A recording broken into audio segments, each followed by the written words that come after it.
moderator of this talk. I'm a professor of economics at Gyeongsang National University and chief of researcher of SSK, Social Science Korea Research Team, Postcapitalism, and the Innovation of Marxism, which is the host of this talk program, SSK Global Marxism Online Talk. Today's talk is 8th of this program.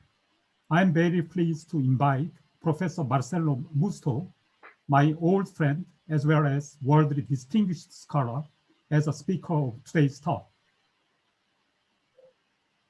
Here is short bio of Marcello Musto. Marcello is born in Naples, Italy, and still he is 40s, although he looks a little old, he's 40s. Oh no, you look very young. Yes, yes. Just my hair during the pandemic.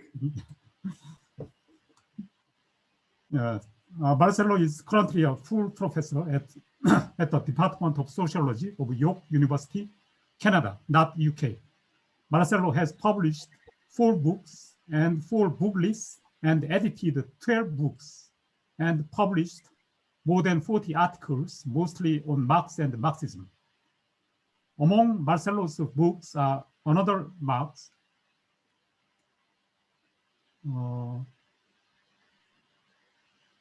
early manuscript to the International, and oh yeah.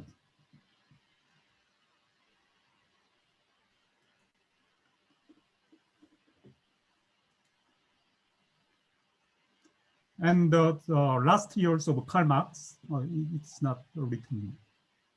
Okay. Yes, Seongjin, it was published this year in 2020 by. Oh, okay, yeah. Sorry.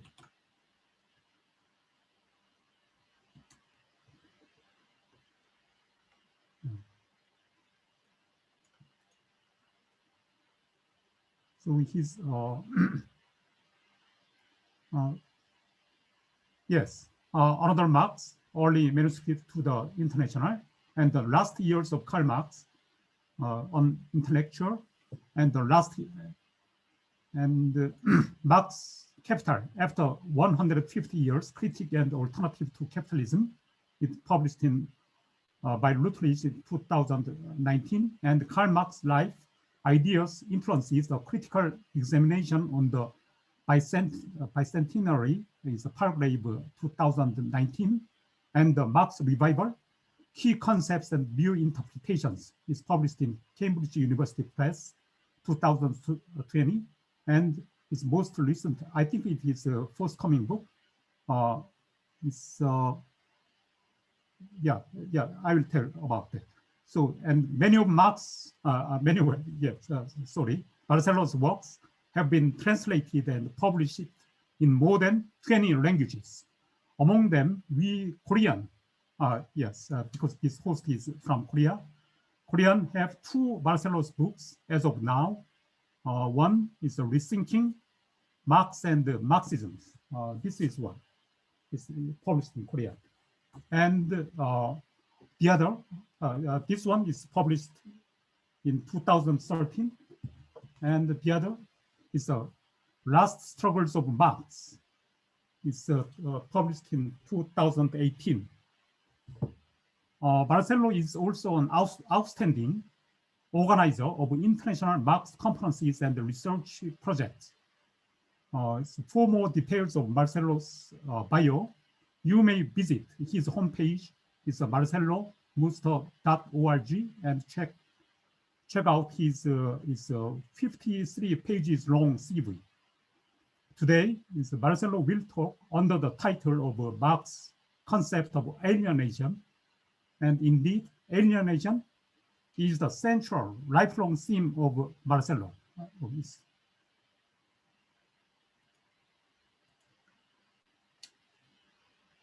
Can you hear me? Can you hear me now? Oh, yes. Yeah. And indeed, so it's a central lifelong theme of Marcello's research. Indeed, Marcello wrote his PhD dissertation submitted to Naples University in 2007 on Marx alienation, and published a seminal article Revisiting Marx's concept of alienation is published in Socialism and Democracy in 2010. Marcello will publish a new edited book, is Karl Marx's writings on alienation, will be published soon. So I guess Marcello's today's talk will be based on this forthcoming book. For today's talk, Marcello will speak about 40 minutes. And after that, we will have about 20 minutes for questions and comments. So anybody who wants to ask questions or comment on Marcello's talk, please do that after Marcello finish his 40 minutes presentations. And you can raise your hand and ask question or comment with video and voice turn on, or you can write your question or comment in this chat room after Marcello's talk. Marcello, welcome and please start. Thank you very much, Seongjin, and thank you very much also to Dr. Jeong for being so helpful. I imagine not only for me, but adopting all of us in this new online experience. And I am extremely happy to see that this seminar is also moving forward with a second series that will take place between April and June. It has been very interesting and useful. So thanks to all of you. I also wanted to say that for me, it is always not very nice to speak by reading quotations or using PowerPoints. I prepared one, but since my topic is also alienation, and using PowerPoints this distance with you is also something quite alienating, I will try to use this as less as possible. And I will try to show you my face, my typical Italian way of moving my hands, so that there is more empathy and interaction between us. In any case, the PowerPoint is available there, and I will be happy to be in touch with you after this presentation and send materials, articles. By the way, I see so many friends, colleagues from Australasia, people with whom I've been debating and I've been learning a lot. So I already know some of you. I wanted to start my talk by, and actually a big part of my talk will be about locating alienation in Marx. Because if we want to talk about revisiting at the same time, we have to discuss where this concept of alienation was in Marx, and also where this concept of alienation was in general, and the role played by Marx in the fortune and misunderstanding sometimes of the idea of alienation. So, as I will try to debate later, many people questioned or interrogated themselves about the role of alienation in Marx. It is surely something that in some phases of his intellectual elaboration had a significant place, a significant role. But the first thesis of my presentation, that is something very clear, I hope, in my PowerPoint, so this is one of the arguments that I'm making for discussion later, is that the majority of Marxian interpretation of alienation are wrongly based, in my opinion, on Marx's early writings. So this is one point that I'm developing very soon. And the work that I've done, I'm going to show this now with you, so I can quickly use this PowerPoint that I prepared with you. And I'm also using this to do a little bit of self-advertisement, but Professor Jeong was already so generous with me. So one main goal of my anthology on alienation that is forthcoming in March, in a few weeks, is that I decided not to focus the understanding, the interpretation on alienation on Marx's early writings. So if you look at this sort of tentative table of contents that I'm sharing with you, you can see that I am taking very few thousands of words from these 4 texts that were written by Marx between 1845 and 1844 and 1845. So generally, when we read about alienation, literally more than 90% of the interpretation of Marxian alienation, that's why the topic that the title of my presentation tonight is Revisiting Alienation. Well, 90% are based on this text, the economic philosophical manuscript. I will try to say later why. So I tried, on the contrary, to significantly, I hope you can see this, but significantly move my attention, the focus of my attention on this more extensive and detailed, compared to the early philosophical manuscripts of the middle 40s, this more extensive and detailed conception of alienation that Marx is developing while he's writing Capital.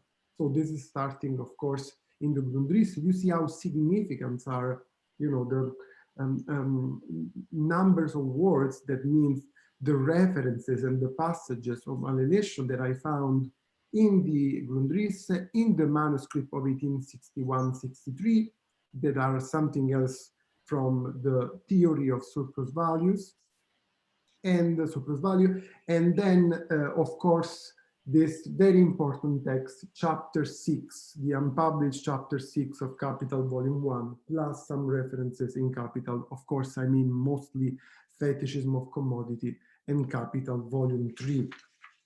So I'm closing this so I can come back and you can see me, because I don't want to lose your attention. I just want to say that this is my first point that I want to make, like, focusing Marx's conception on alienation on a deeper understanding of capitalism. But I'm going to go back to this very soon. I want to now introduce another topic that is very fascinating for me. And this is something that you can also find in an article that I've written with the same title of my talk a few years ago, and it's expanded in this introduction, like the very fascinating and from certain points of view unique history of the concept of alienation. It is truly fascinating because, it is very difficult to use a term and make sure that this term is not different in different ages in different countries. For example, we can go back to the Latin term of alienatio, or the way that alienation was used by political economists in means of meaning selling things, etc. But if we want to focus on Marx, we have to delimit, or at least give the first foundation of this terminology to Hegel, to the phenomenology of spirit, 1807, and to these two terms, Entäußerung and Fremdung, that we can translate in different ways in different countries. Only about how to translate these two concepts, there is a huge literature. But let's say Entäußerung, like literally self-externalization or renunciation, and Entfremdung, estrangement. So as you all know, because you are all very, very good scholars, I know you, I know your work. So this is the beginning of a debate that is actually very intense in these few years, in the few years of the so-called left Hegelian. There are some information in the chat, but I hope I can ignore and just go ahead with my presentation unless Seongjin tells me that there is something wrong. So the debate is very intense in this period of the early 40s, where alienation is, moving from one order to another. And this debate, I just mentioned the most important contribution to one of Feuerbach, but it is actually something that I wanted to say, that alienation disappears after this period. So despite this relevance in this fantastic book of Hegel, fantastic as well as extremely complicated, Marx said, it is better to go to the dentist than read the phenomenology of a spirit. So beside this and beside this intense debate in the young Hegelians, alienation is disappearing. And actually, there are only a couple of authors who are developing this concept in the Marxian tradition. I'm thinking, for example, to Georgi Lukács, you know, the 1923 History and Class Consciousness. Rubin, you know him very well, that doesn't need any presentation. You know, around this concept of commodity fetishism, reification for Lukács, Verdinglichung, Versachlichung. So, and of course, as you all know, there are also other concepts that are not, you know, the same concept, the words of Entäußerung, Entfremdung, alienation, estrangement, but there are other ideas. There is, of course, in particular in the making of sociology, Durkheim, Anomy, Weber, all this debate about, you know, the bureaucratization, Simmel, Georg Simmel. So there are many other conceptions, but the idea of alienation is disappearing. And this might sound weird because actually in 1844, Marx had developed a significant and particularly wonderful and brilliant part of the so-called 1844 manuscript, the economic and philosophic manuscript about he had developed, devoted to a part of this manuscript to this category of alienation. Actually, more than alienation, in particular, alienated labor, in particular, entfremdete Arbeit. And Marx had done, extended the concept of alienation, like widened the problem of alienation from this philosophical, religious, political, even political sphere. I'm thinking about the debate within the left Hegelian, to the economic sphere. So this is why these manuscripts are so fascinating, so wonderful, because in the manuscript of 1844, alienation is presented as the phenomenon through which labor product, Marx said, confront labor as something alien, as a power independent of the producer. I'm reading very quickly a quotation from Marx, for Marx, the alienation of the worker in his product. I want to share once again the PowerPoint with you because I know that this might be easier for some of you, in particular with my Italian pronunciation. So I'm reading this quotation here. The alienation of the worker in his product means not only that his labor becomes an object, an external existence, but that it exists outside her, independently as something alien to her, and that it becomes a power on its own confronting her. It means that the life which she has conferred on the object confront her as something hostile and alien. And of course, all of you know of these four ways in which Marx is representing alienation in 1844. Alienation in relation to the object, number one, alienation in relation to the working activity, alienation from man species being, and alienation from other human beings, right? From other men's, other women's labor and object of labor. I'm going to stop this. I'm going to come back so you can see me. So this is a very, clear understanding and, explanation of alienation. But as you all know, but perhaps, I can contribute a little bit on this, and I'm going to focus on this part, my, next section of my talk. This manuscript were completely unknown until they were published. They were published in 1932. So between 1844, no other philosophical interpretations or critique of political economy, etc., focus on this concept of Entäußerung and Entfremdung.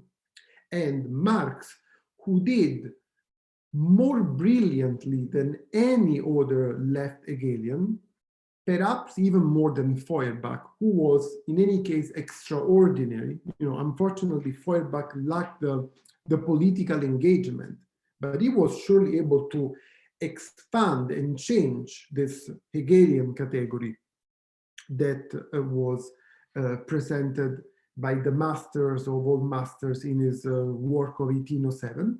So alienation was unknown, disappeared. There are these possibilities. I mentioned Lukács, for example, but you know, the relevance of this concept was very small. In particular, and I'm going to play another card now, immediately, I have to say this, I'm going to say it now. In particular, if we consider that alienation became truly the most relevant concept in many disciplines in 1960s, in 1970s. So alienation could be compared to the concept of globalization 20 years ago, or perhaps to the debate that we are going to have on ecology in the next couple of decades. The literature on alienation is incredible. Like, we are talking about thousands of publications of articles and books in every language. And when we talk about alienation, I'll try to mention this later with much energy if I can. We don't have to think about the debate that is taking place only among intellectuals. Alienation is everywhere, is in the culture, in popular culture. It is in the debate that the father is having with her daughter at dinner. It's dinner time, or breakfast if you want, since you are a few hours forward me. So if you watch, for example, the wonderful movies, the Italian movies, the French movies from the 60s, from the 70s, if you read these novels, think about Camus, many other authors, existentialists, alienation is there. You know, and it's a very political conception of alienation. It has a very critical connotation. And I wish that we were having, you know, the same political use of these complex categories today in our society. So I want to say alienation is really something relevant. For this reason, might be, you know, shocking for many of us, the fact that alienation disappeared for so long. And you can say, okay, disappear until 1932? No. Actually, the disappearance of alienation lasts for, I would say, 2 more decades. Because as you all know, a few months after the publication, and there was a double publication, I don't know how much time I have to say this, but the Social Democrats published alienation in one edition and in one way, in Germany, Landshut and Meyer, and the Institute Marx Engels, Riazzano first, but Adoraski later, published this in the first mega in another edition. They came out at the same time, in 1932. But who came out a few months after that was Hitler first and World War II after. So alienation and the, you know, debate on Marxism and the possibility to read was frozen, of course, by the most dramatic period of, you know, not only Europe, but, you know, the entire world, surely Russia. So it is only at the end of the 40s and then beginning of the 50s that alienation and, you know, the same fortune of the economic manuscript of 1844, they work together with alienation. In this period, second part of the 40s, beginning of the 50s, there are the first books, the first studies written in German, and then the first translation of, you know, this manuscript of 1844. French, Italian, and then there is the history about Japan, etc. We'll see later how philological you want to go, and we can talk about this. So now I have to move to the third block of my presentation. There is this extraordinary debate about the so-called early Marx. Because if the fortune of alienation is strictly linked with the economical philosophical manuscript of 1844, at the same time, I want to say that the economical manuscript of 1844 is strictly connected to a particular interpretation of Marx and to a very big debate of Marx that I will say it is the most relevant debate of this period, starting from the early 50s and going through the early 70s, at least, I would say. In this debate, a debate that I always like to represent with few words written by the French sociologist Henri Lefebvre, he said that the young Marx was the decisive philosophical event of the period.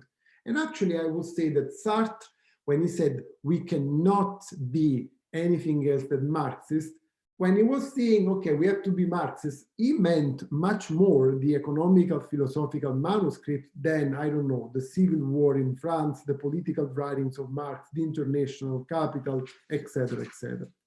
So who is fighting in this struggle? It is a debate, but it is actually a struggle, and it is a political struggle, ideological and political struggle, with the extremism of the time, but also the beautiful connection of politics and theory, the one that we desperately miss today. I want to read two quotations. One is written from Althusser, Louis Althusser, and one is written from, was written by Irving Fetcher. So a very important philosopher in Germany, the second, and in France, the first. So for Althusser, the Marx early works were writings, were exhumed by social democrats, he said, and exploited by them to go against Marxism-Leninism. And he said, this is the location of the discussion, the young Marx. This is the field of the discussion. And the stake of the discussion is Marxism, right? And we have to, it's nothing less than Marxism. And he said, we have to decide whether the young Marx was Marxist or not. Completely different interpretation if you read the book that was written 3 years after 1965 for Marx. I'm reading from there, of course, we have to say, where Irving Fetcher is actually saying, well, look at the early writings of Marx, so the young Marx, is centered so strongly on the liberation of human beings from every form of exploitation, domination, alienation, that a Soviet reader must have understood this comment as a criticism of their own situation under Stalinist domination or under, Khrushchev, etc., etc. So these two quotations make you understand how, conflicted was the interpretation of this text. And in this conflict, I am going to overview for you the three main positions of the debate, and I'm going to give my revisiting idea on them.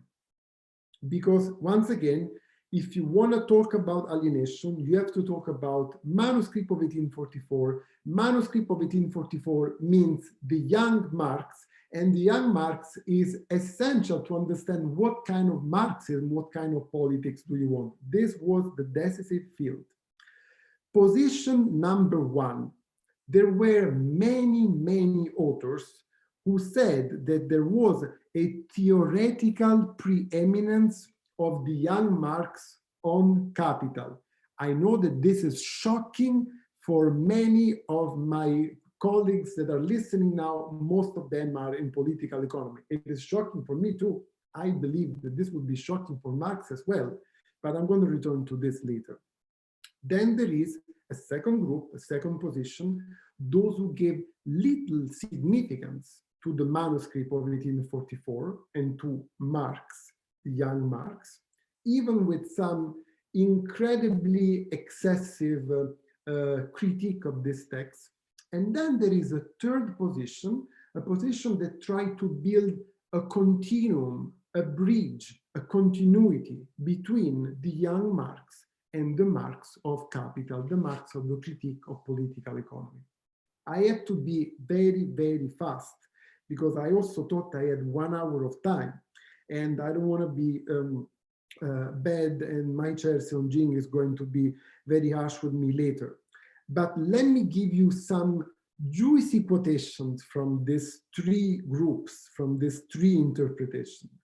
So in the first interpretation that is related to the publication of the Social Democrats, Landshut and Meyer, in their preface to this edition, the first time that this manuscript came out, because it was a few months before the Adoraski edition in Russian, they wrote that the I would say EPM from now on, so I'm going to save a few seconds, that the EPM already anticipated, in essence, capital, and there were no fundamentally new ideas between 1844 and 1867.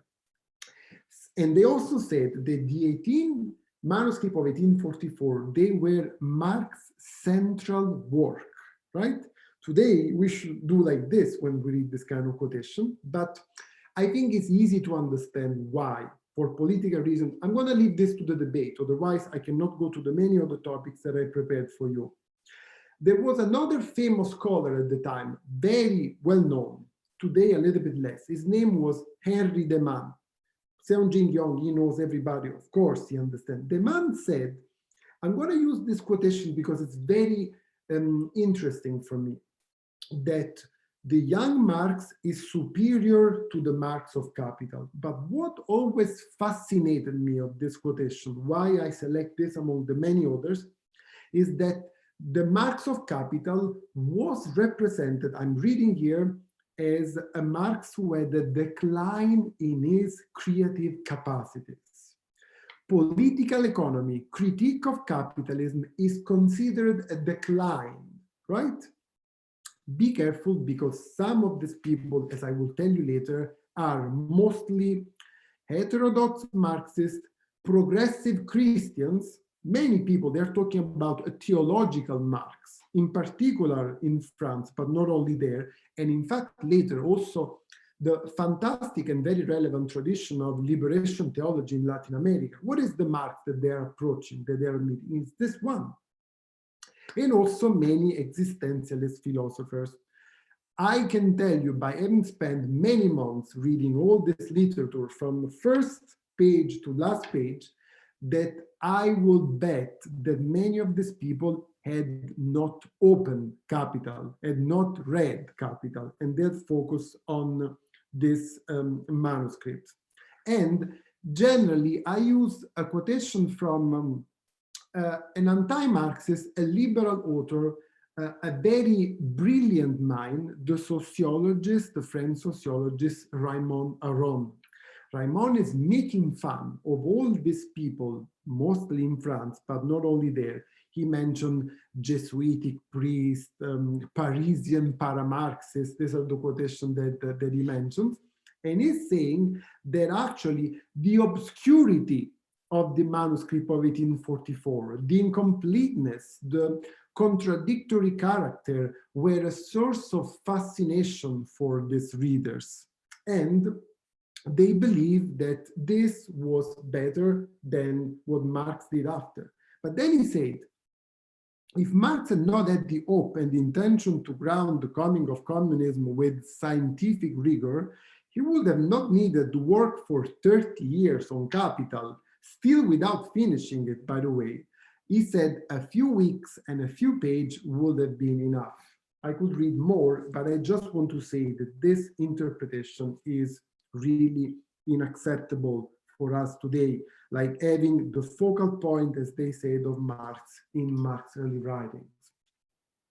The second interpretation that was very strong and that was built, once again, I want to make this clear, I don't have the time, but it's first built on philology, on the edition of the manuscript, and then with the interpretation. So there is a nice connection of reception, editions, and then dissemination, and then reception.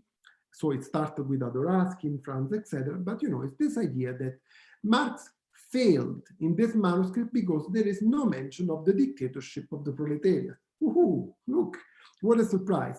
And there is an ostracism of the ruling Communist Party of Marxist-Leninism.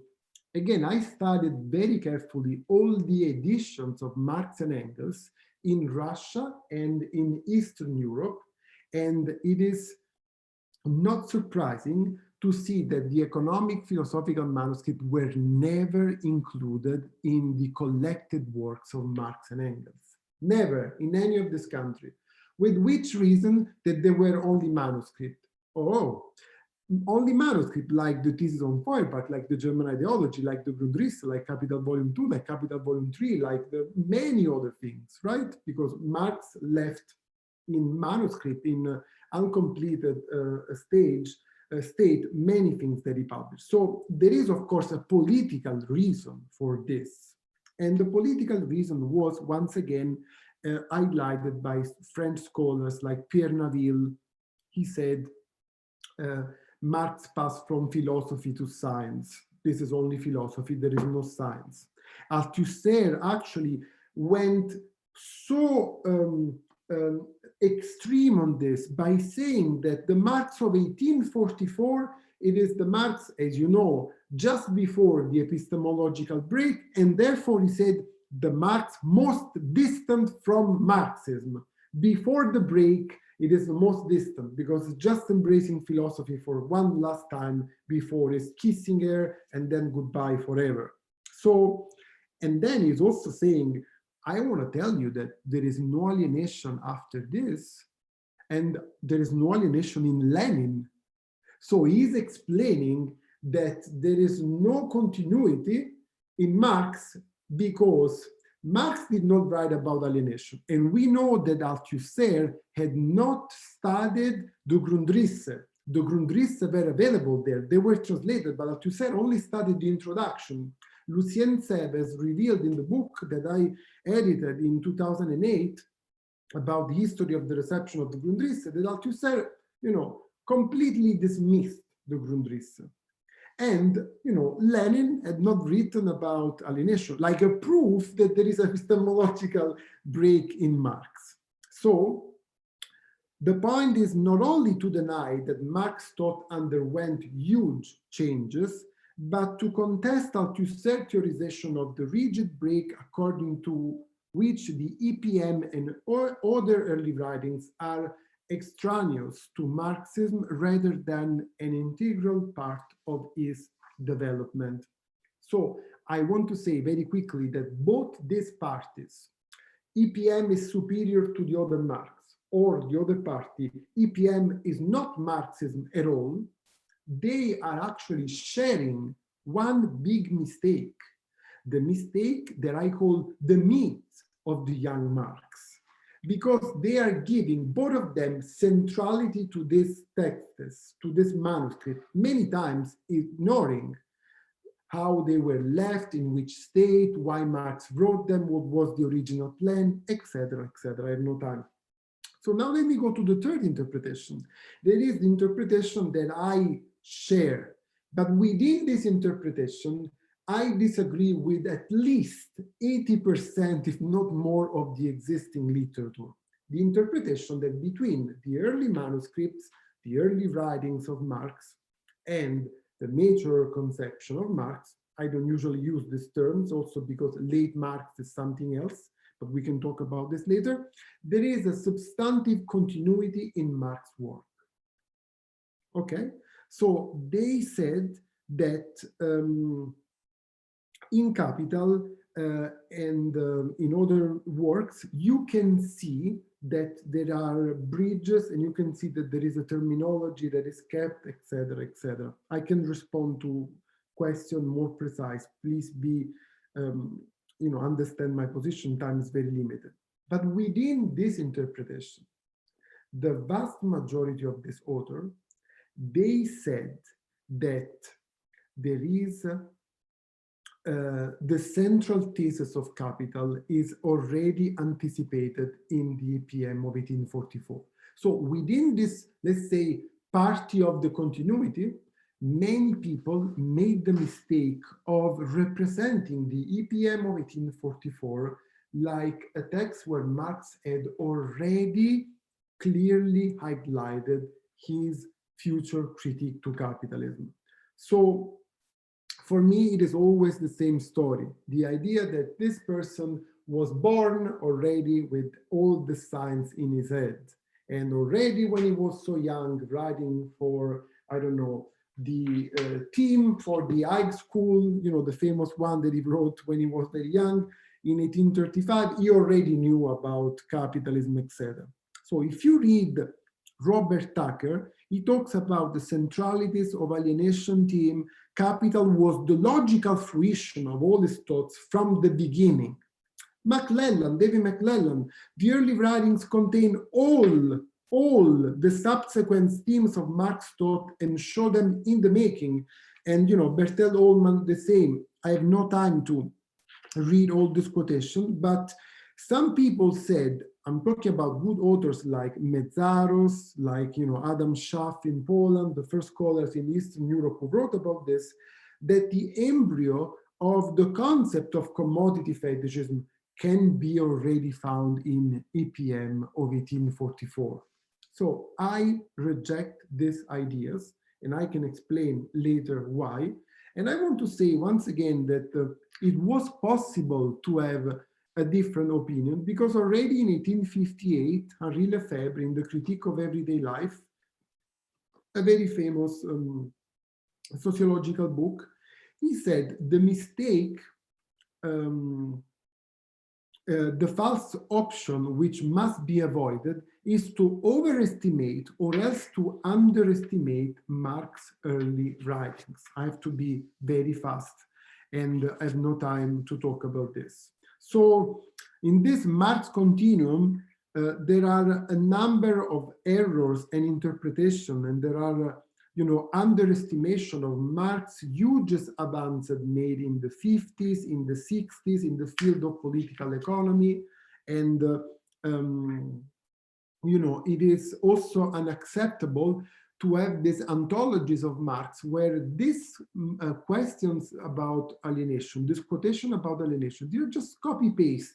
They're put together without providing the context of this quotation, or the ear.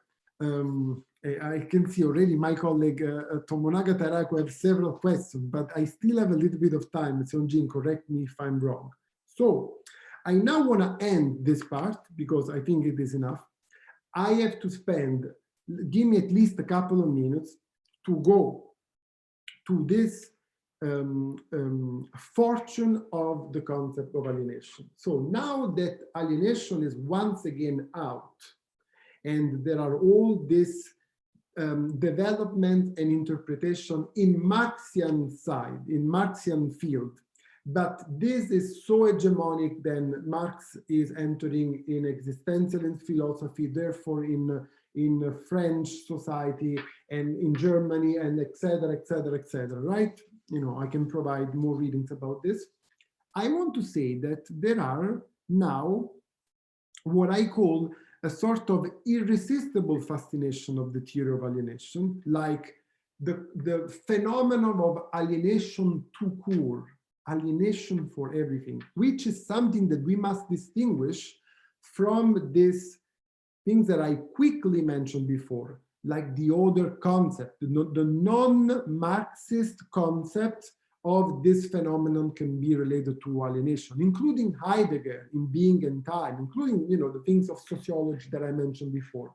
No, here I'm talking about the use of alienation, the same word, sometimes also referencing to Marx, referencing to this Marx of the first interpretation, so the early Marx that is superior to any of the things that he has done before, so very wrong. That is, as you know very well, an interpretation of alienation sometimes as an individual phenomenon, because in the 4 ways described in the Economical Philosophical Manuscript of 1844, there is also a part about being alienated from itself, from yourself, that has been used in psychology, in sociology, for many ways. So from now on, alienation is becoming famous. If you want to make a career in the academia, please write an article on alienation, write a book on alienation. You will get a job because it will be read, because really there is a lot about this. And then, of course, alienation is expanding because we are living in another society. So after 150 years of silence from Hegel, the phenomenology of spirit, of course, there was a little bit of Feuerbach, Lukács, we talk about this, but now alienation is really everywhere. Let me mention a few things. Charles Wright Mills is talking about white collars. So he's talking about another alienation that is not taking place in the factory, but it is the alienation where we sell our soul in the market mentality. Guy Debord is talking about the society of spectacle in 1967, a very different scenario. Actually, Guy Debord is rewriting the EPM of 1844 using this media. That is also something that the Frankfurt School have done. And if you want to talk about the Frankfurt School, why not mentioning the ideas that Herbert Marcuse had? Liberation of work instead of liberation from work instead of liberation of work, something that is much closer to Charles Fourier than to Karl Marx. Again, I'm going to return this later in the debate. And there is, of course, Baudrillard, consumer society, so mention the focus is on consumption and not on production. Not talking about, and I want to end this here because I have no time, of what North American mainstream sociology did to the concept. Please let me read what the American Sociological Review is publishing in 1957 in a very, very influential article called A Measure of Alienation, written by Gwynne Nettler. So they were doing this sociological interviews, you know, this typical sociological, sometimes ridiculous things with their flow methodology, etc. And Nettler asks some questions to the reader. The question to decide whether you are an alienated person or not, where do you enjoy TV? What do you think of the model of American automobiles? Do you read the Reader's Digest? Do you like to participate in church activities? Do national spectator sports interest you, like football, baseball? He concluded that negative answers were evidence of alienation, and he added, there seems little doubt that this scale measure of dimension of estrangement from our society. So this concept of alienation for this discipline, with few exceptions, like for example, Erich Fromm in psychology, it is a conception of alienation, and this is something that I want to insist with you, that is considered from the individual subjective point of view, not from the objective point of view. And, you know, sociology, psychology, it is a phenomenon of individual maladjustment to social norms. So you have to change the individual, even with, you know, therapy or, you know, pills, medication, etc. While on the contrary, and I'm gonna return to this, so in the American academic context, the concept of alienation underwent a veritable distortion. It even became something positive. The concept of alienation has a positive meaning in some of these articles, while on the contrary, in the Marxist tradition, alienation means a sharp criticism of the capitalist mode of production. And now I want to go to the final part of my extremely condensed presentation. I want to say that in this period, there is what I called a second generation of unpublished manuscript of Marx that dealt with the question of alienation. The one that I showed before in the PowerPoint, the Grundrisse, the real circulation of the theory of surplus value, chapter 6 unpublished, and later, only really very later, there are the you know, manuscript of 1861-63. And then, of course, another story is when these works were translated in each country and how Marxism changed or not. Think, for example, just the country where I was born, Italy. The Grundrisse gave the possibility to Mario Tronti, Antonio Negri, to start a new tendency of Marxism that is, you know, autonomism, operaismo. They used to say in Italy, I don't know if you can get this, but with the Grundrisse, you can put the sport shoes, which means that you go to the demonstration to use, you know, Molotov cocktails. I'm exaggerating a little bit, but, you know, this is a text that is different from Capital, that is once again left in the hand of Soviet Union and of dogmatic Marxism-Leninism. But What is relevant for us is that this second generation of Marxian writings, the Grundrisse and other preparatory manuscripts of Capital, showed us an enriched conception of alienation with a greater understanding of economic categories and with a more rigorous social analysis. So we can really understand the brilliant elaboration of, the fetishism of commodity and the many other concepts that Marx had prepared and, in the end, for many reasons, had not included in what he could publish about Capital. This is also something that is related to the question of de-alienation and communism. Seongjin, do you want me to stop here, or do you give me 3 more minutes to introduce a few cards about de-alienation and communism? Because I can do this quickly using the PowerPoint, or I can stop and leave this to the debate in case there are questions. You have to turn the microphone on. Your microphone, wait, your microphone is off. Turn the microphone on. Sorry. Yeah, I would suggest you stop this time, and I stop. Elimination in the question and comments time. I think okay. You can. Yeah.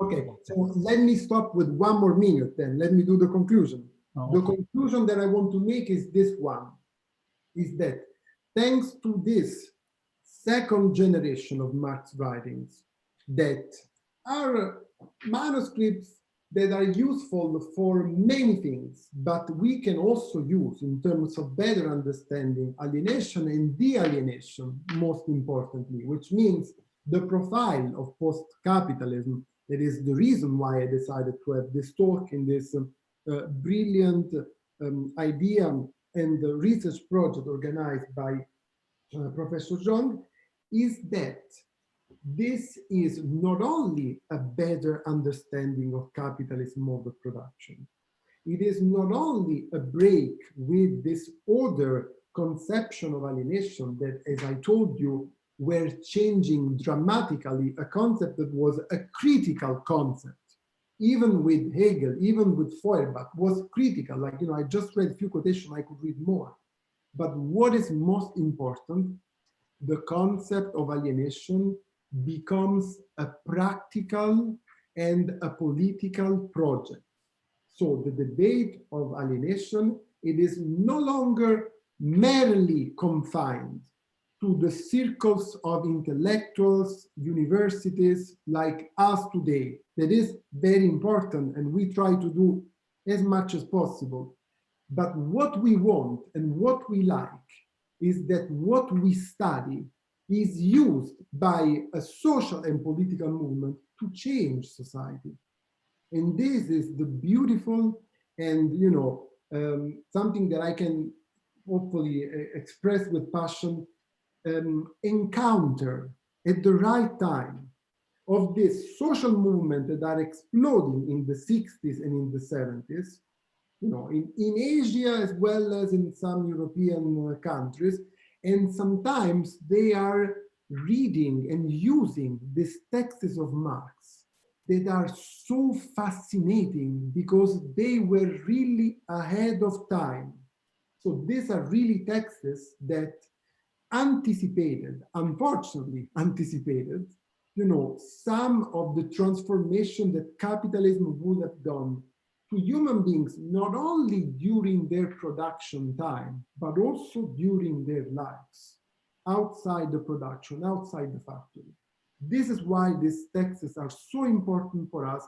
This is why, in my opinion, they are even more fascinating than the beautiful 1844 manuscript that are the work of a genius who were able to put together Smith and Ricardo with Hegel with such a beautiful prose. At the point that many French people said, if you want to seduce a man, if you want to seduce a woman in Paris, sur la rive gauche de la Seine, read the EPM, read the quotation from Marx, repeat the quotation from Marx. They will make you a very successful playboy, playgirl. Let me pass this joke. But this one are really more, because you can really see a wider and deeper understanding of capitalism. And you can see what I like very much of Marx's style of writing in his manuscript, when the critique of capitalism is sometimes interrupted by the representation of post-capitalism. Marx does this sometimes. And when he talks about the question of alienation, he does this very often. The critique of capitalism and how the alternative could be, the critique of capitalism and how society could be differently organized. So this was the reason why I decided to pick this topic, even though I could not talk about the alienation and communism, but we will see what you will decide to do with your comments and questions. Thank you very much, and I'm sorry if I've taken a few more minutes.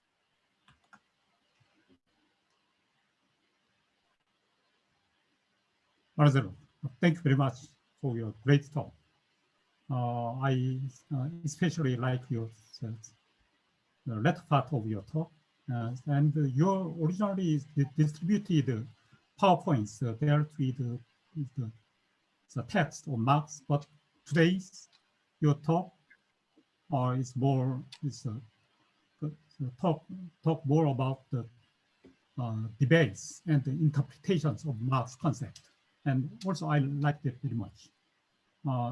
Because due to the lack of time, I, as a moderator, would like to first raise short questions before opening the discussion to the floor. So I actually wrote my comments in the chat room. So you can, because it's my very bad pronunciation, you can read these questions. First, as you convincingly argued, the alienation is the lifelong central theme of Marx's thought, not just confined to his early period. Sorry, where is the question? I cannot find it in the chat. Can you tell us where it is? Oh, sorry. Yes. Did you see this? Yes. Yes. Now sorry. Okay. Yeah. Now I can listen and I can read it at the same time. Yes. Sure. Yeah, sorry. Yes. So I read it very quickly. As you convincingly argues, the alienation is the lifelong central theme of Marx's thought, not just confined to his early period, EPM of 1844. So conventional view that Marx abandoned the framework of alienation after his mature period is not correct. However, as we know, Marx seldom used, as you mentioned that the alienation term disappeared. So Marx indeed seldom used the alienation after 1850s. Instead, used reification, Versatzlichung, or signification is Verdienstlichung. Although you have not discussed these terms very much today's talk.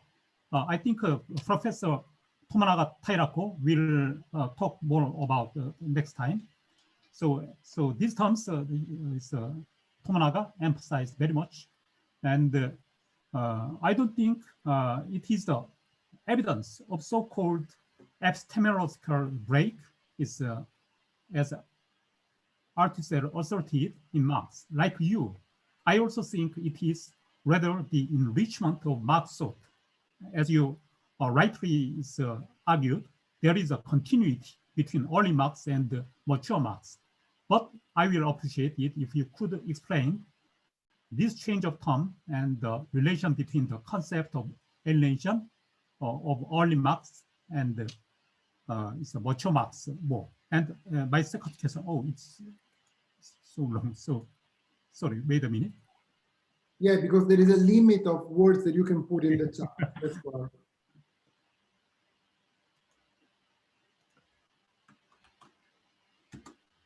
So my second question relates with the above first question. I will appreciate if you could explain the reason why we need to retain the concept of alienation, even though Marx himself seldom used it and instead used reification or signification in his mature works. And third, I think it is related with the latter part, is the last part of your presentation. Could you tell more about the implication of the concept of alienation for designing post-capitalist alternatives in the 21st century capitalism? I mean, so-called cognitive or artificial intelligence capitalism, considering, as you mentioned, the change of we considering the change of capitalism from the 1960s, when the concept of alienation had such a great significance in anti-capitalist movement. Yeah, these are my questions. So you can, Marcello, you can briefly respond to this, and I would like to open the questions or comments to the floor. What about that? I would like to take a couple of questions more, if you don't mind. Okay, yeah, then. Because then I can combine. Okay. I mean, I'm sure that Professor, Tomonaga Tatarabi is going to include comments and perhaps not only questions, but we can have a discussion on this. I would be happy to merge things if you do not disagree. Yeah. Yeah. I like your idea. Yeah. Professor Tomonaga Tairoko, could you, Gino, please give the mic. Okay. So, Mr. How are you? Hello. Yeah. Hello. I'm very glad to be able to speak with you on a very important issue, namely Marx's concept of alienation. And in general, I'd like to agree with you in that you would like to maintain in general, but in detail, I have some questions. So I think that in some pages of your PowerPoint, you don't quote Marx in a correct way. So I show 3 examples. At first, page 18. Page 18, you mentioned so planned cooperation, and you write in Capital Volume 1, Marx highlighted that in communism, the conditions would be created for a form of planned cooperation, through which the workers strips off the fetters of their individuality and develops the capabilities of their spaces. This is a quote from MECB, volume 35, 334 page. But Marx, so this is not related to communism. Marx characterizes the general character of cooperation. Therefore, this definition of cooperation also holds for the capitalist cooperation. Therefore, this is not related to communism. In this regard, you don't quote Marx in a correct way. This is one first question. The second question is related to page 24 of your PowerPoint. In page 24, you quote Marx's Capital Volume 3, and you mentioned the realm of freedom, but you don't regard the very important difference between the realm of freedom and the realm of necessity. Marx has 2 different dimensions of freedom, but you don't regard this very important difference. And in the 4th line of page 24, you mention freedom twice. The first line, the realm of freedom, and the 4th line, freedom. But the second freedom is not related to the realm of freedom. The second freedom is Marx write freedom in this regard, namely in the realm of necessity. Therefore, these two concepts of freedom are completely different. Although they are closely related, you have to differentiate two different concepts of freedom. The third question is page 17. When you mentioned Marx's critique of the Gotha program, you wrote, in post-capitalist society, the workers would be able to create the conditions for the eventual disappearance of the enslaving subordination of the individual to the division of labor. But Marx, in critique of the Gotha program, for the first time in his life, differentiates two different phases of communist society. The first phase of communist society and the higher phase of communist society. And Marx admits that in the first phase of communist society, the division of labor still remains. And after, in a higher phase of communist society, so we can say, we can talk about the eventual disappearance of the enslaving subordination of the individual. Therefore, this is the abolition or the overcoming of division of labor is not generally applicable to post-capitalist society. This is, I think, this is what the late Marx contributed to the discussion on post-capitalist society. We have to, so we have to accept that the overcoming of the division of labor takes us more difficult efforts, request from us a more difficult task, not only establishing the post-capitalist society, furthermore. And these three questions are related to your way of quoting from Marx. The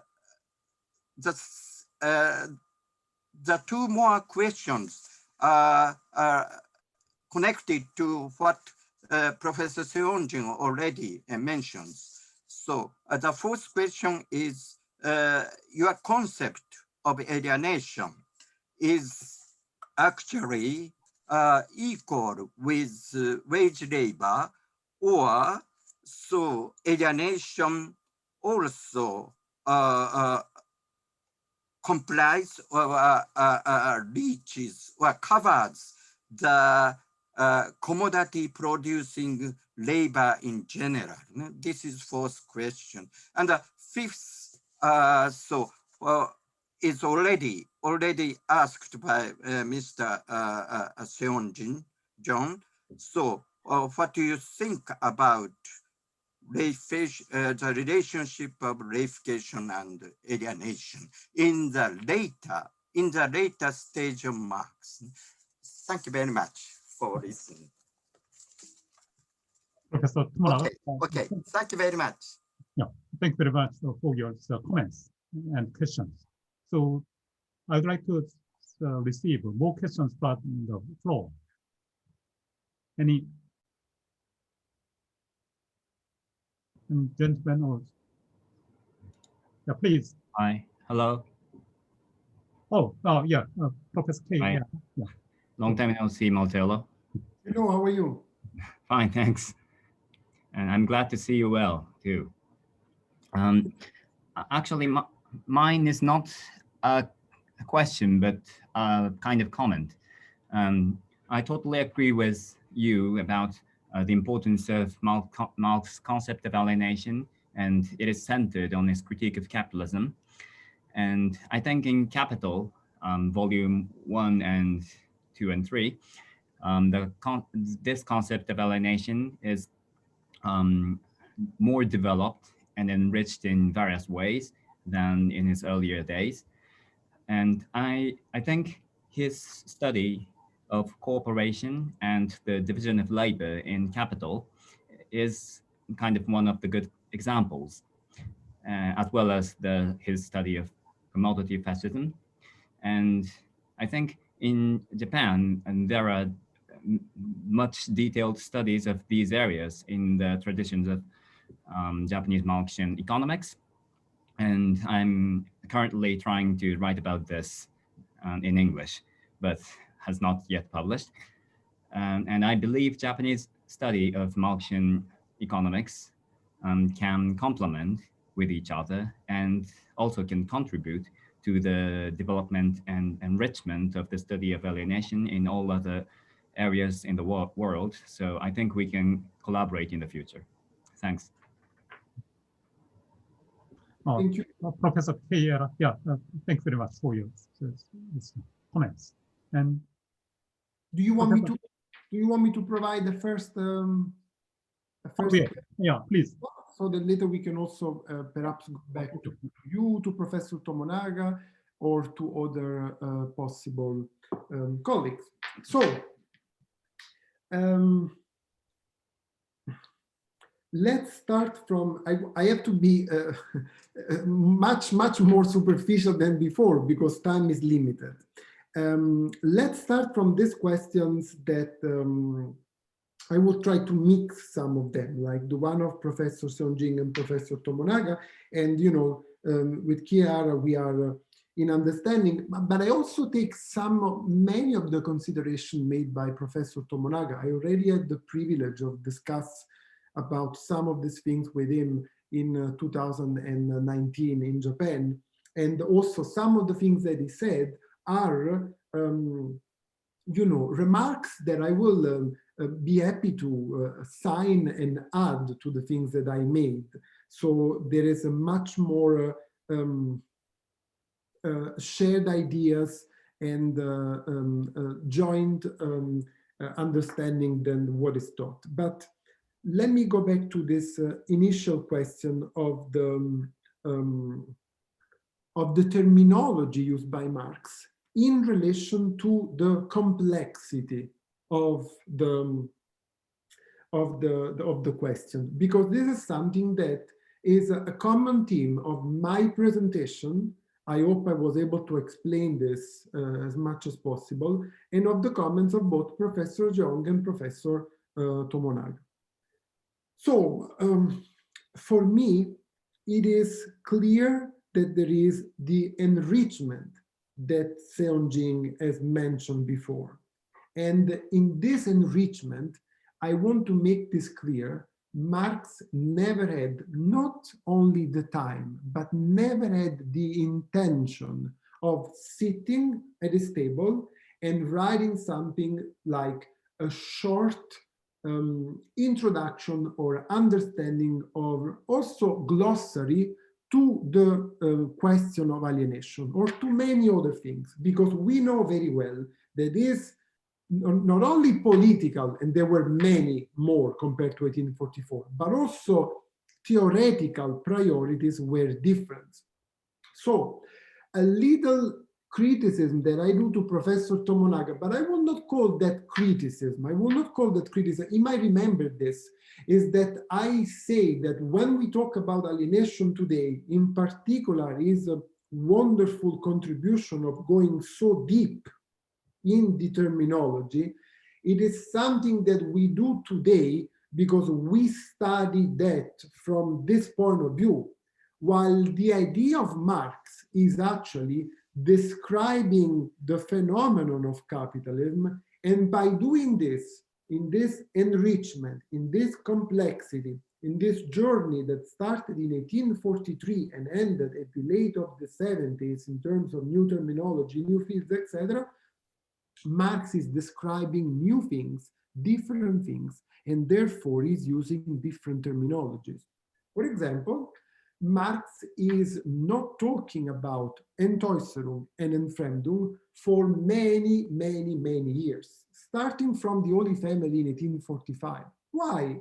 Because Marx said, I cannot use these words, this concept, in a meeting with workers in Brussels or during the 1848-49 revolution. And after that, he had other priorities. For example, Marx is coming back even to the terminology of species being. It has not been mentioned by both of you, Professor Jeong, Professor Tomonaga, but you find this in the Grundrisse. I was surprised, actually, when I read that, when I found in the German text. It has not the relevance of 1844, but it is still there. And then there are these all new things. Can I mention one more thing so that you added very interesting things to what I said? I'll also try to add something more. Even the question of fetishism, you know that Marx did not include that section when he published Capital in 1867 in the way we read Capital today. So this is something that was done by Marx later in the second German edition in a much better way, much better described, organized, divided. So the making of this concept is moving forward, but Marx is not a Marxologist like us. So he's not sitting in his office and writing, okay, let me write something about what is estrangement, what is alienation, what is reification, etc. So in order to respond to these things, I say there is an enrichment, there is a complexity in this continuity. This continuity must be read with the centrality of the project of critique of political economy, which makes also ridiculous some merely philosophical reading of Marx that I can prove are textually and philologically based only on the short philosophical and early manuscript, and knew very little about the critique of capitalism that Marx conceived between the end of the 50s and the beginning of the 70s, if we want to include other manuscripts. And then I say that there is terminology that is related to different phenomena. For example, reification or thingification and fetishism. So this, I say, Seongjin, there are different aspects of the same phenomena that became famous and well-known, like alienation. But then within alienation, if we want to combine, we say fetishism is a social relation.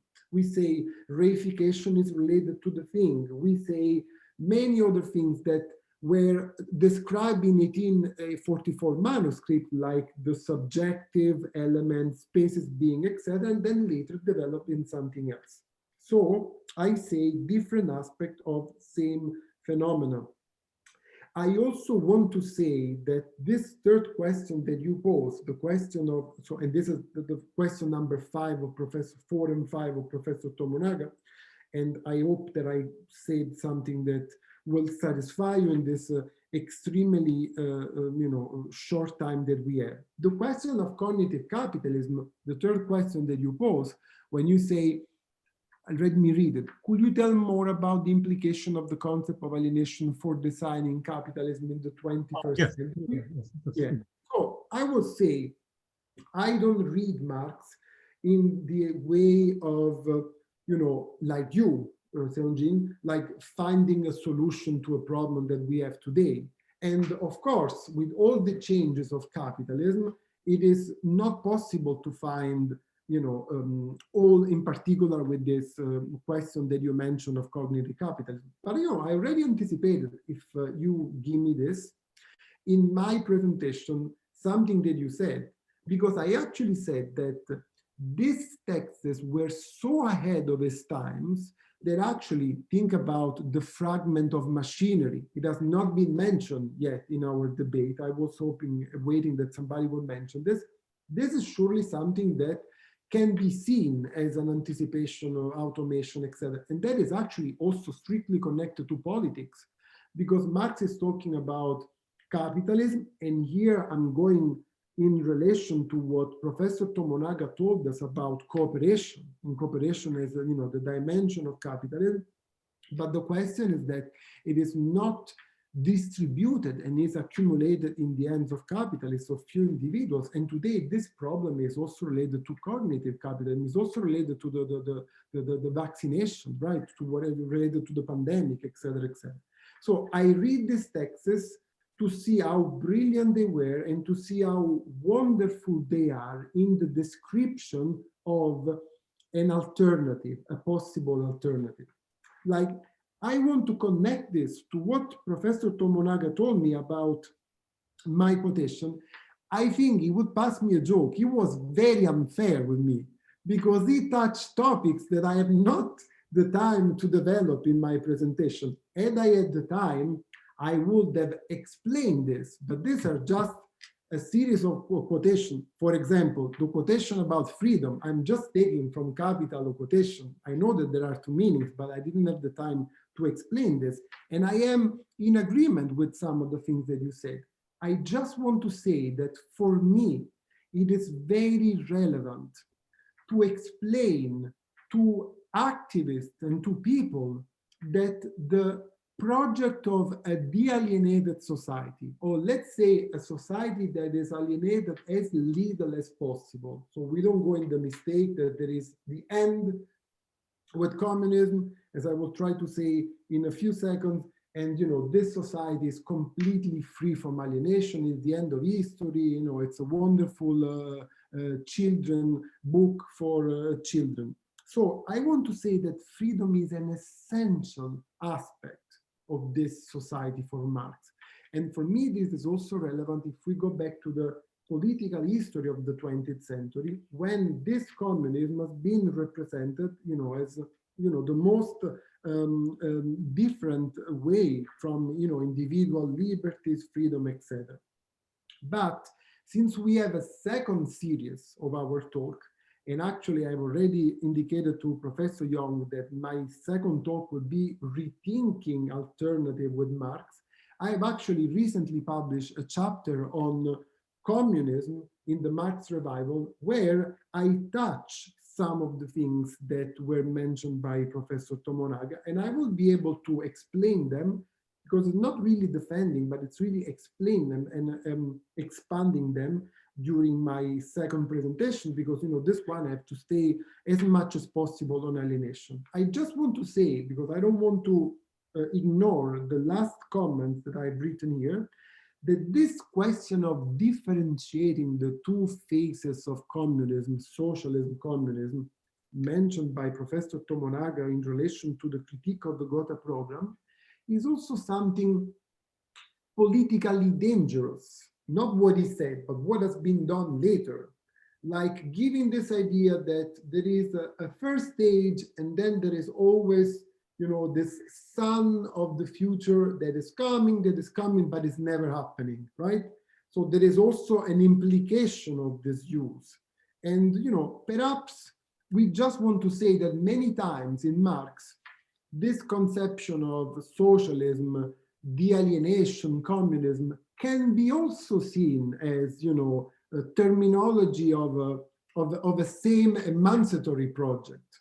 For the same reason that Marx had no time and also no interest of writing his own, glossary and interpretation of things. As Professor Tomonaga knows very well, he had such a curious mind that he was always trying to jump and move forward, and he expanded with new fields, new disciplines, new topics at the end of his life in the real late Marx, because the late Marx is not the Marx of 1867, as Althusser used to say, as we all know. And actually, if Marx had the time to write a sort of compendium of something, he would have done it, perhaps, as he said a couple of times, more of the, Hegel, of his dialectic, of the phenomenology of the spirit, like he was trying to study, or Chernyshevsky from, I don't know, you remember that he wanted to write a sort of introduction, intellectual biography of this author. But it is, of course, right that we do this for Marx. But when we do this, we have to, accept the fact that some of these are manuscript, and therefore there is never a clarification about what the right terminology it is. Otherwise, this entire debate between superiority, epistemological break, or continuity of early writings with major Marx would not have taken place. It was something that we would have solved many decades ago. What I say is that there is a continuity, but there is a complexity, and this complexity is clearly highlighted in this more manuscript, more focused on the critique of political economy, of this deeper and enriched understanding and critique of capitalism that Marx, Professor Jeong, Professor Tomonaga is also using with a new, different, more elaborated terminology that still deserve many studies and many research. Today, even though there were, as I said, rooms of libraries written about this, and that's why very soon we are celebrating the publication of the book of Professor Tomonaga that is focusing on this thing, on objectification, on this terminology, also in connection with Hegel.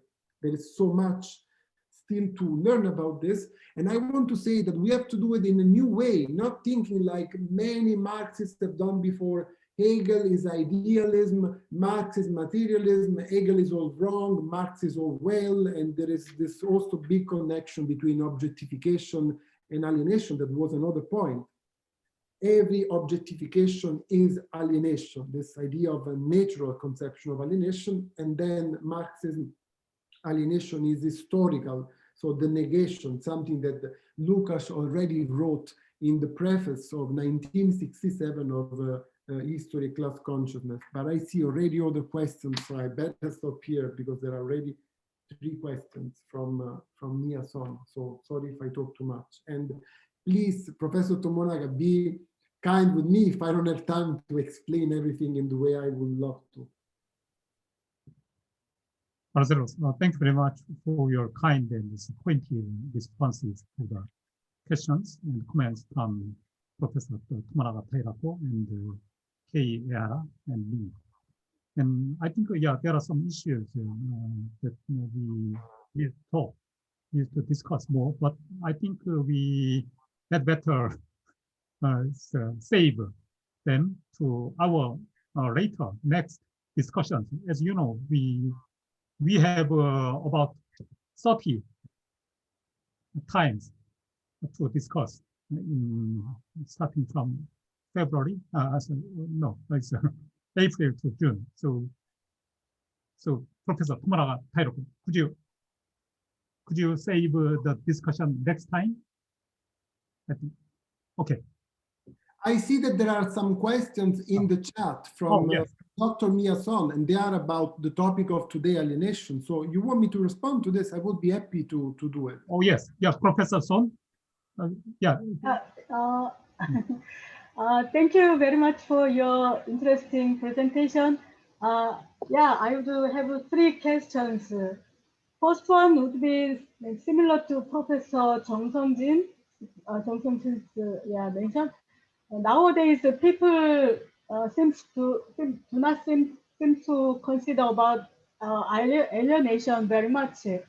So I would think that I would ask you, can alienation become a theory of a change of world? And the second is, I think that fascism or exploitation can be used with alienation, the concept of alienation, to explain the contradiction of capitalist society.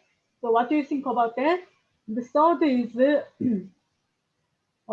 concept of alienation can be explained to the feminism, I think. So, yeah. Thank you very much. Let's see if there are other questions so I can respond in the end to everything.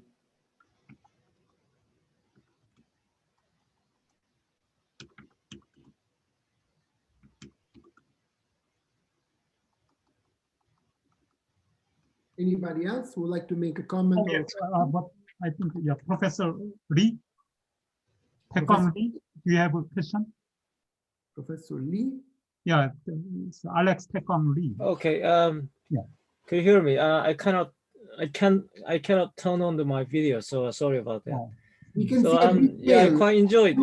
Professor Lee, are you the one close to the big whale? Yeah. It's a kind of a symbolic, scene of the encounter. So I read your recent book, about the young Marx, and then also you actually published a book about the last years of Marx. Is very impressive, and then you actually your work it touched my research interest. So actually my yeah, I really actually impressed by Professor Tomonaka's comment. I love that, I love the Japanese philology about Marx, the work, and then very nice. And then I learned a lot, your talk and this event. My question, okay, just a very quick, question. You actually talk about the concept that alienation or some term of alienation is gradually disappear, later on after the kind of actually early work. But thing is that these days you would find out it. For instance, Frankfurt School and then French, Marxism, they try to transform, that the concept to understand the subjectivity. The Althusser, for instance, he tried to bring in actually new theory of subjectivity to explain how the way in which the capitalism came in, out of the kind of feudalism, the bourgeois, subjectivity, for instance, he tried to explain it. So, in my opinion, actually, that kind of, the theory of subjectivity would be related to the alienation, or some more elaborated, the concept of the kind of alienation would be regarded as such a theory of subjectivity, because as the other people already mentioned, the alienation, the concept contained lots of the meaningful implication. For instance, it must be called the alienation of labor division, or some the commodity structure, as Lukács said, reification is definitely presupposed, that kind of structure of the commodification. But all these idea could be converged in terms of a theory of subjectivity. So could you really think that the theory of subjectivity is kind of advancement of or elaboration of that kind of theory, the concept of alienation? Thank you. yeah, Marcello, could you so respond to? I will, and again, I will be as fast as I can. So I want to start from this last comment, and I will mix, it was mostly a comment, Professor Lee, correct me if I'm wrong, but then with this question, with this open question about theory of subjectivity, that I would like to mix with the third question that came from Professor Son. Many thanks to both for the kind words and the kind things that you wrote about my talk and my work. Why I want to mix these two things? Because the third question of Professor Son is about the possibility or the idea of expanding to the woman-man relation, the question of alienation. So I want to make very clear that Marx's conception of alienation, in my opinion, is strongly related to labor, alienated labor, to the production. And this is something that,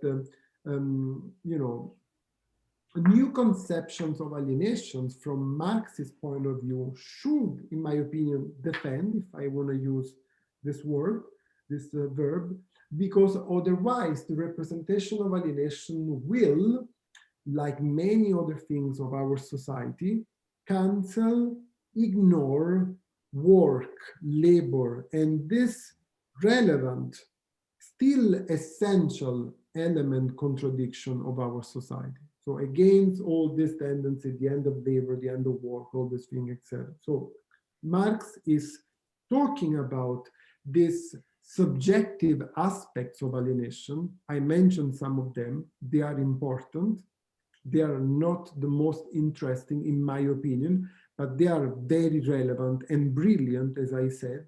And I also mentioned that specific being is something that happened and is mentioned by Marx in the Grundrisse, so cannot be relegated to 1844, like, you know, the Althusserian school mentioned, etc. But this theory of subjectivity, let's say, that could use a certain part of the interpretation of alienation and use it and benefit of this elaboration.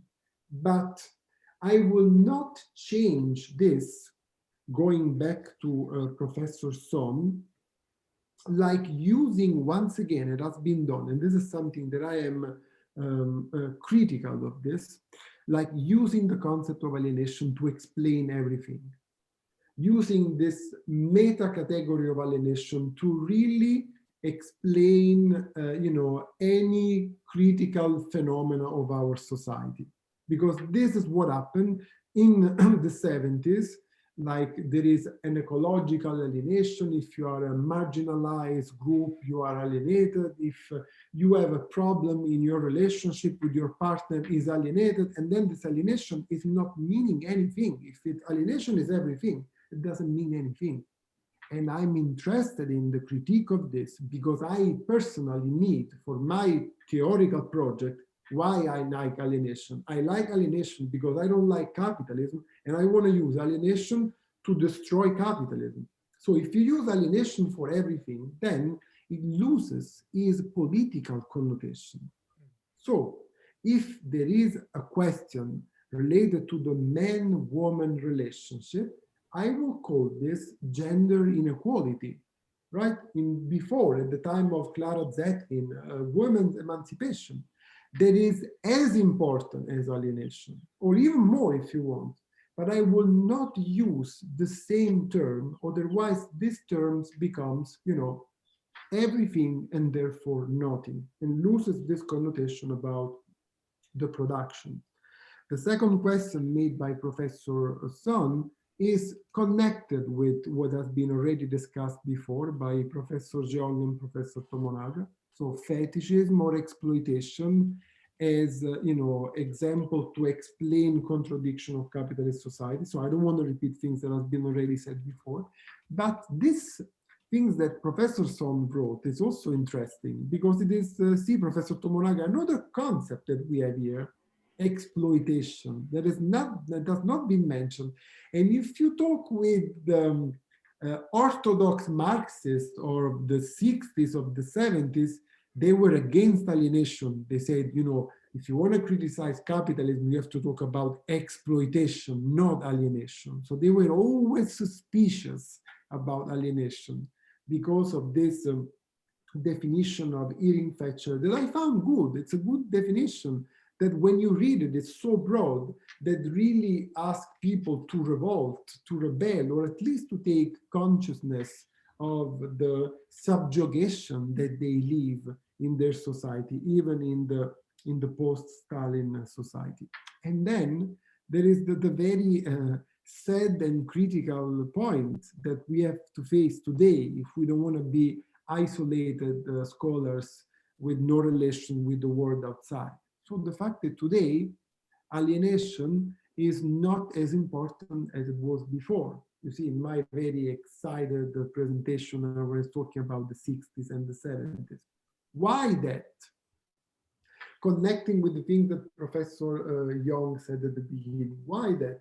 Well, surely not before there is less alienation in our society.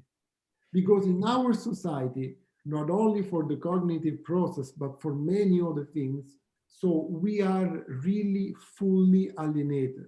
And sometimes I read also this, articles and this, sociological inquiries about the youth. Also, I'm talking about youth. So the youth in Asia, that is very forward. It comes before, and in Korea too, like, with so many tendencies, some of them very bad as the ones that are coming from Europe or from North America, like this capitalistic tendencies, like that, you use the cell phone, the social media, and they really entered in every aspect of our life.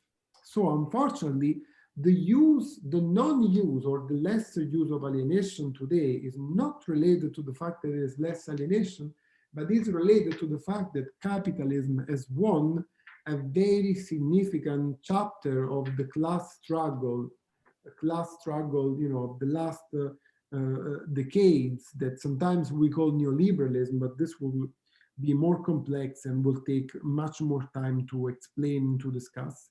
And it is for that reason that alienation first lost its critical point. I said in the United States, it was even used as a positive thing. You know what they said, Professor Son? They said that if you are alienated, it is good because you are an artist.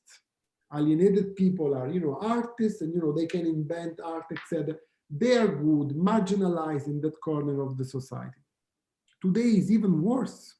And today is even worse because we have to try to reconnect this difficult bridge between, you know, the critical elaboration of capitalism mode of production, which is what we do in our theoretical work, with, you know, political activism and organization of, you know, the critical forces that exist in our society.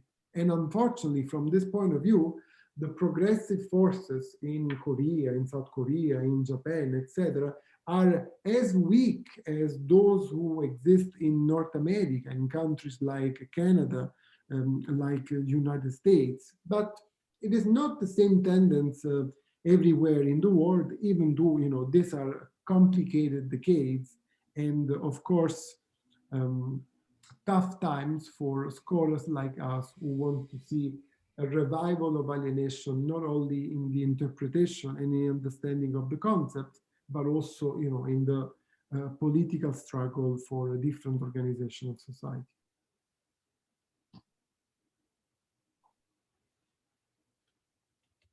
The microphone is off, Seongjin. Oh, yeah. So, thanks very much for your responses. And I found a question in the chat. So from Professor Marcel Stochler. So, Marcello Musto, could you give just 1 minute because we have a lack of time? Do you want me to actually pose the question? Yeah, your question. I see the question now, but would you like to read it, Marcel? Can I call you Marcel? Like yes, please, of course. I was just reminded that there is certainly in the critical theory tradition and the idea that the concept of alienation logically presupposes that there is something from which you are alienated. And there is a suspicion, certainly, and that this is expressed in many texts of the Frankfurt School canon, that there is a conservative element to it, or there is an element that is at least potentially conservative. And if we diagnose correctly that this was the big concept in the 1960s, well, the 1960s went wrong. So maybe one of the reasons that things did go wrong in the end has to do with that there is a possibility in the conception, in the concept of alienation, to go back to a sort of conservative position where you are kind of withdrawing into some sort of prior state. And this is perhaps a bridgehead where critical thinking, or the thinking of the labor movement and other social movements, can sort of travel to what you mentioned, Heidegger, so they can travel back towards the conservative idea of alienation and all that. And I have a suspicion that this might be the case. So this might be one of the reasons where things went wrong, actually. Mm. And so it was perhaps good to abandon this concept. To abandon the concept of alienation, but let me ask you, to embrace what?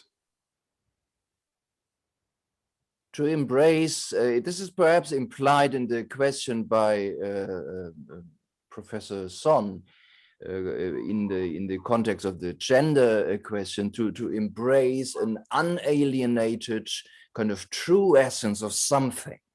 And also the concept of the species being, which is incredibly popular with British Marxists. And I think that has to do with their sort of generally romantic background.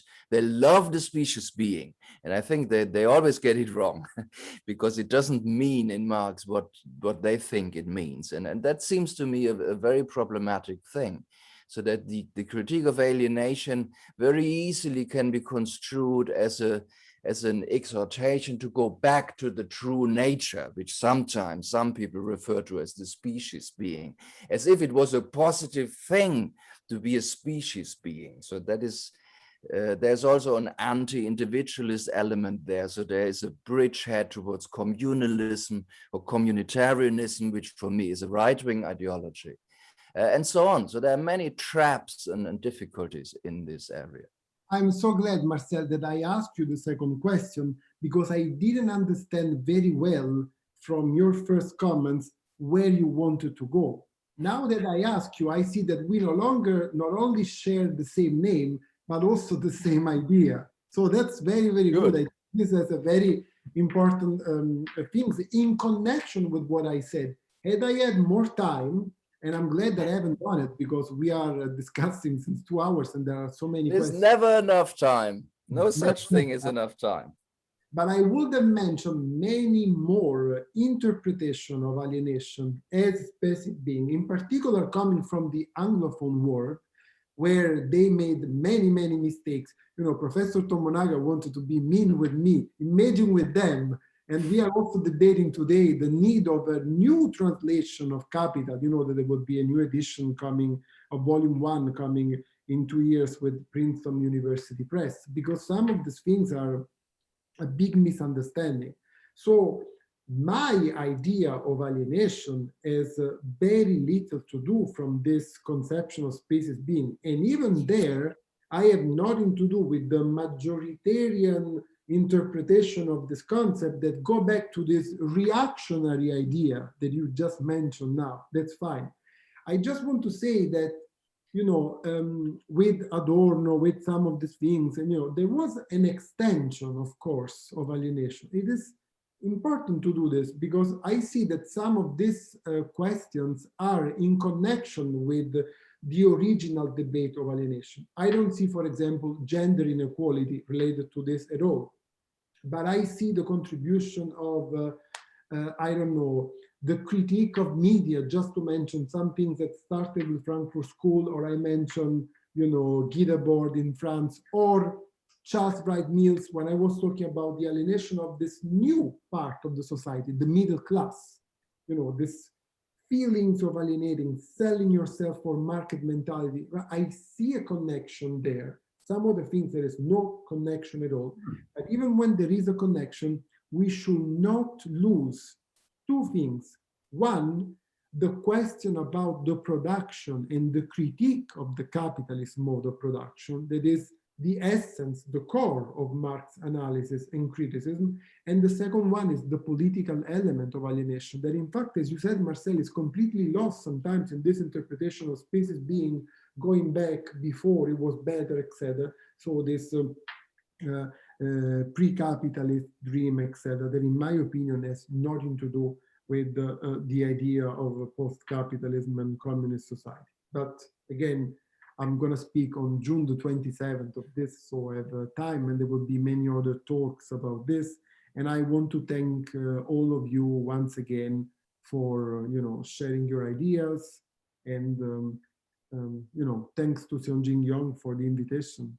It's 10 p.m. here, so I'm going to go to bed very soon, but you are in the middle of the day, so I hope you enjoy your day. So I guess this is your final word, Marcel. Okay. My final word is let's fight against alienation. That's my final word.